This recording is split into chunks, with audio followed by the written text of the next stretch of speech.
Hi, this is Timothy Cristobal and welcome to our Devo on video.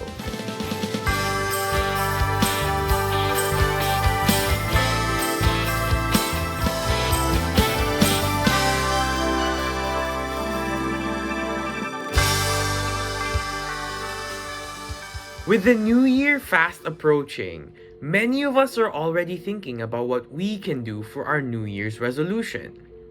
Usually, people will think of learning a new instrument, lose some weight, or even try something new every day of the year for their New Year's resolution. However, most of these plans fall through due to the human nature of being easily distracted. By the second or third week, most people decide to forget about their New Year's resolution to pick up a new habit or a new ability. But what if I told you that as children of God, there is an old new habit that is readily available for us to learn? Psalm chapter 95 verses 6 to 8 says, "O come, let us worship and bow down. Let us kneel before the Lord our Maker, for he is our God and we are the people of his pasture and the sheep of his hand. Today, if you hear his voice, do not harden your hearts as at Meribah, as on the day at Massah in the wilderness." The old new habit we can learn is the act of worshiping the Lord, our Maker. As stated in verse 6, we are invited to worship our God.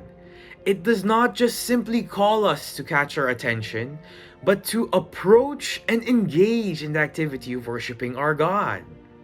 Furthermore, the line, "Let us kneel before the Lord our Maker," indicates the proper attitude we are to have in worshiping, specifically in terms of posture.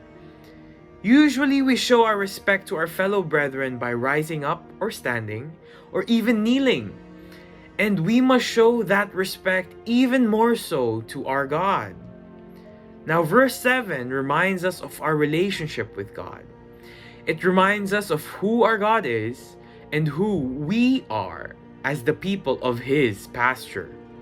We are fed and protected by our God much in the same way a shepherd protects and cares for his flock. Now, the last part of verse 7, which states, "Today, if ye will hear his voice." This indicates that God is commanding us now at this moment, that we are to practice first order obedience. We are not to delay in obeying God's word. This concept is further solidified by a warning of what not to do in verse 8.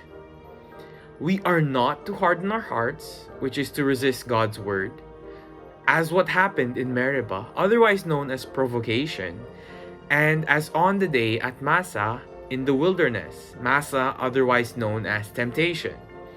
Now, these are examples of when the tribes of Israel provoked and questioned God. In summary, these verses are an invitation and a reminder to the children of God that we can cultivate a habit of worship with the proper attitude, and that as we worship, let us remember who we are worshiping: the one true God, our Maker, and He is sure to be worthy of our time and effort in cultivating a new yet old habit this coming year. Thank you. This has been Timothy Cristobal, and see you on our next Devo on video.